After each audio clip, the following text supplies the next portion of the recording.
Ora viva, caros patriotas, no vídeo de hoje vou-vos mostrar um pequeno excerto onde mostra uma integração bem sucedida. Afinal de contas, o André Ventura não tem razão quando diz que os imigrantes não se estão a integrar.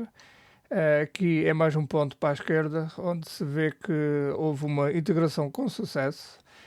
Neste vídeo temos um homem imigrante a fazer das suas no aeroporto de Lisboa. Ele fez uma dança cultural com um polícia e com os funcionários do aeroporto, que ficaram no estado que vocês já vão ver a seguida. Portanto, para os que sofrem, para as pessoas mais sensíveis, para as princesas de esquerda, não recomendo que vejam este vídeo sem tapar os olhos, porque tem aqui umas quantas partes de um pouco de violência.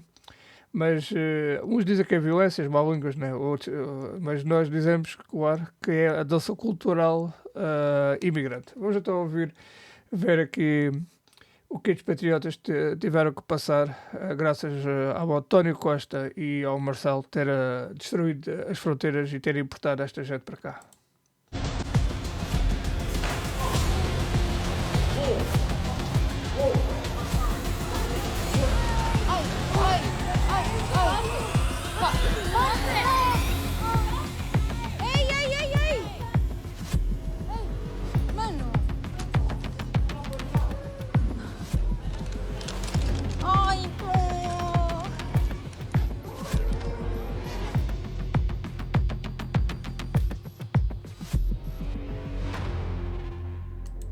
E pronto, caros patriotas, é assim que as pessoas de bem ficam com o olhar bolonenses quando defendem estas políticas de esquerda. Portanto, caros patriotas, se vocês não querem ficar com o olhar bolonenses, sugiro que comecem a fazer alguma coisa por Portugal, a nossa pátria, porque senão isto é o que vos vai acontecer sempre que saírem à rua e tentarem usar algum serviço público. Portanto, deixem então aí os vossos comentários, o que é que vocês acharam desta dança cultural. Digam aí de que país é que acham que esta dança vê.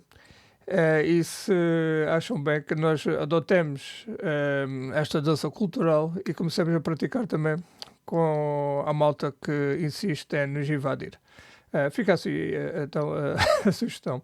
Portanto, deixem o vosso like, subscrevam e façam a partilha para que a gente consiga chegar a mais pessoas e compartilhar esta dança cultural que insiste em entrar na Europa e que as pessoas adotem então a mesma. E força, que Portugal é nossa.